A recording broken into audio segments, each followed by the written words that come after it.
Tabe selamat linguna latte salam sujud karenem malempang. Om Swastiastu. Kami ingin menyapa pemirsa TV Tampung Penyang yang berbahagia, sedharma umat Hindu dimanapun berada, yang kami hormati, yang kami cintai, yang mengikuti acara podcast Dharma Wacana Agama Hindu di TV Tampung Penyang berbahagia, yang TV Palangkaraya. Semoga kami jumpai dalam keadaan sehat walafiat. Pada kesempatan yang baik ini kami menyampaikan sebuah topik Asta Prakerti.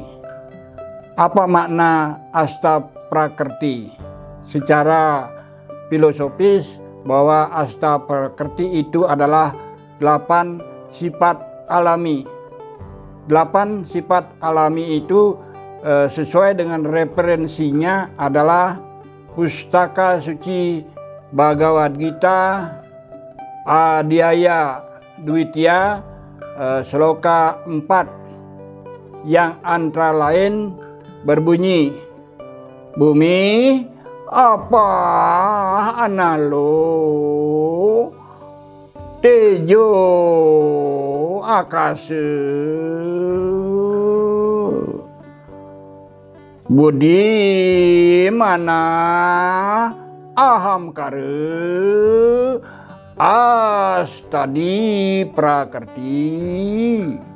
Inti poin daripada kutipan sloka Dwitya Adhyaya sloka 4 Pustaka Suci Bhagavad Gita adalah bahwa bumi itu adalah tanah, apa itu adalah air, analo adalah api, kemudian akasa itu adalah angkasa atau kam atau langit, dan wayu itu adalah angin, udara. Kemudian ada 3 tambahan lagi, nomor 6 itu adalah mana, kemudian nomor 7 adalah budi, dan nomor 8 adalah amkara. Bagaimana makna hakikat dalam kehidupan sehari-hari, sedharmaku sekalian, memaknai, memahami daripada Asta Prakerti, 8 sifat alami daripada kondisi realita kehidupan manusia, konteks dengan bagaimana alam semesta yang terjadi, antara lain bahwa umat manusia tak terlepas daripada bumi atau tanah, atau juga kuasa beliau Sang Hyang Pertiwi. Ya, Sang Hyang Pertiwi ini menganugerahi umat manusia tanah bumi, di mana bumi dipijak, di sana langit dijunjung. Sedharma sekalian, secara ekoteologi tanah harus diprotek, dilindungi, dicintai dengan bagaimana kita menanam tanam-tanaman supaya hijau, segar, dan asli lestari. Nomor 2, apa prakerti? Apa prakerti? Pemirsa TV Tampung Penyang yang saya hormati, itu adalah bagaimana kita menjaga kondisi kelestarian daripada air. Air ini adalah benda cair, baik di Buana Agung dan Buana Alit. Terutama di Buana Agung, di bumi ini air sangat dibutuhkan. Air salah dalam pemanfaatan, bisa saja aliran air itu tersumbat. Yang belakangan ini curah hujan sangat lebat, ya, pagi, siang, dan malam, yang tentunya akan menimbulkan banjir besar. Di mana-mana tanah bumi tidak sanggup meresap air yang begitu besar, yang akhirnya ujung-ujungnya terjadilah banjir besar atau sering disebut dengan banjir bandang, yang menimbulkan, yang memiliki dampak atau terdampak pada korban jiwa dan korban material. Nah, ini yang nomor 2. Nomor 3, Analo Prakerti. Analo Prakerti ini adalah agni. Sedharma yang berbahagia, Analo Prakerti ini adalah agni. Analo itu adalah agni, agni itu adalah pawaka, pawaka itulah api atau fire. Ya, jadi one character of the universe itu adalah api. Bagaimana api juga bisa kita manfaatkan sebaik mungkin. Kapan api untuk di rumah tangga, kapan api untuk saksi perkawinan, dan juga kapan api dimanfaatkan untuk ngeseng sawe atau membakar mayat. Api memang perlu kita protek. Jangan salah-salah kita memanfaatkan api. Janganlah bermain api. Kalau salah bermain api bisa menjadi orang terbakar. Maka dari itu api tetap diprotek, dihormati atas kuasa daripada Sang Hyang Brahma. Kalau apa tadi adalah atas kuasa daripada Sang Hyang Wisnu.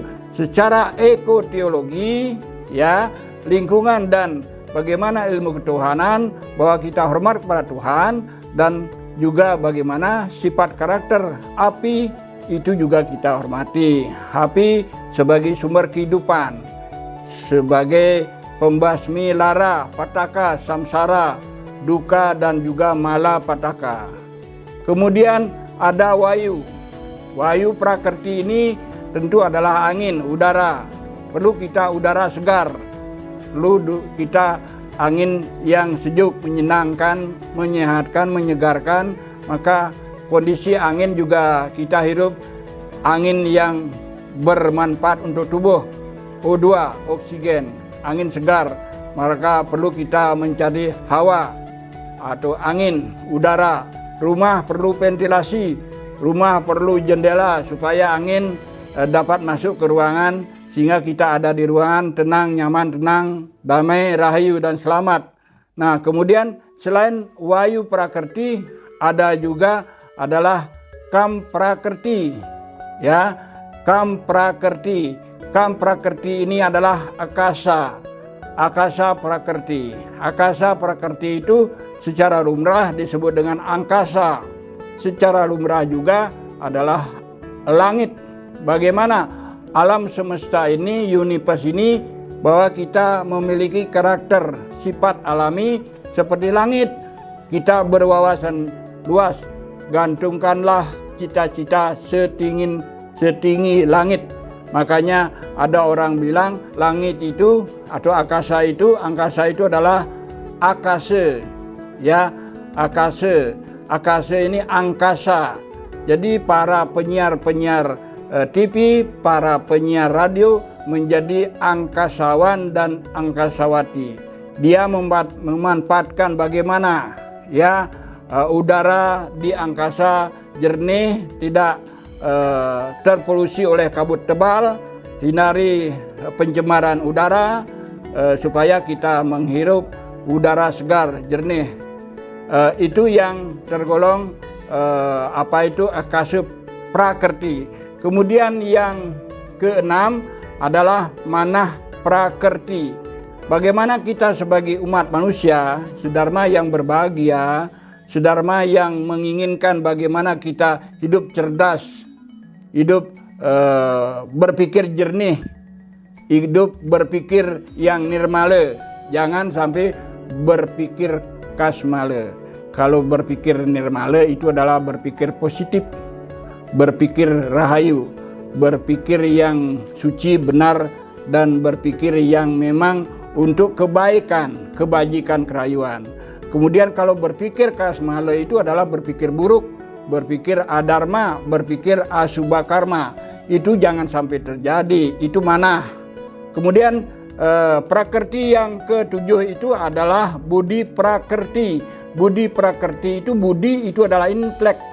Ya, manusia memerlukan intelek, manusia memerlukan nalar, manusia memerlukan kecerdasan, manusia memerlukan kearifan, manusia memerlukan kebijaksanaan. Sehingga dengan budi prakerti mengikuti sifat alami bahwa manusia memang wajib dia berbudi pekerti yang luhur. Ya, bagaimana rohaninya, budinya, inteleknya, kecerdasannya, nalarnya yang diimplementasikan dengan pekerti. Pekerti itu dah kerja, karma. Jadi karma, kerja, karya, action, activity yang luhur. yang luhur itu yang mulia, yang berharga. Berhargalah kita berpikir cerdas dan berkarma yang baik. Kemudian berikutnya sebagai pakerti yang ke-8 itu adalah ahangkara prakerti. Ahangkara prakerti ini mesti kita maknai, ahangkara ini adalah ego. Ahangkara ini adalah murka, bisa saja emosi, bisa saja keakuan. Setiap orang, setiap sedharma memiliki ahangkara. Tetapi kalau bisa, kendalikanlah dengan sutapa, pengendalian yang baik, kontrol diri yang baik, pengekangan diri yang baik, pengendalian diri yang baik. Itulah ahangkara prakerti. Ahangkara prakerti mestinya bukan diinyahkan, ya, bukan dimusnahkan, tetapi dikendalikan. Setiap orang memiliki sifat alami itu, bisa saja emosi. Emosi, keakuan mesti diredam, ya, dikendalikan. Controlling of the emotion, mengendalikan emosi supaya kita tidak cepat marah, ya. Marah itu adalah kroda. Kroda itu kalau kita kendalikan menjadi tidak marah atau akroda, sehingga emosinya terkendali. Setiap manusia sifat alami keakuan ini mesti tetap juga kita proteksi, tetap kita kendalikan, tetap kita kontrol. Jangan teman-teman sedikit-sedikit kita emosi, sedikit-sedikit kita marah, sedikit-sedikit kita tersinggung, dan juga sedikit-sedikit kita menjadi orang tidak bermartabat. Mudah-mudahan topik Asta Prakerti sebagaimana ajaran luhur dalam Pustaka Suci Bhagavad Gita, Dwitiya Adhyaya, Sloka 4 ada manfaatnya. Mari kita maknai, mari kita pahami, dan mari kita praktekkan, dan mari kita implementasikan. Semoga kita menjadi insan umat sedharma, menjadi pemirsa Tampung Penyang TV, IANTP Palangkaraya, orang yang bijak, cerdas, dan memiliki nalar. Kami rasa itu inti poinnya, bahwa Asta Prakerti adalah 8 sifat alami, antara lain adalah bumi, apa, analo, wayu, akasa, manah, budi, dan ahamkara prakerti. Demikian Dharma Wacana pada kesempatan yang berbahagia ini. Kami ucapkan terima kasih. Terakhir, mari kita akhiri dengan mengaturkan Parama Santi. Om Santi, Santi, Santi, Sahe. Selamat Anjewu, Rahayu.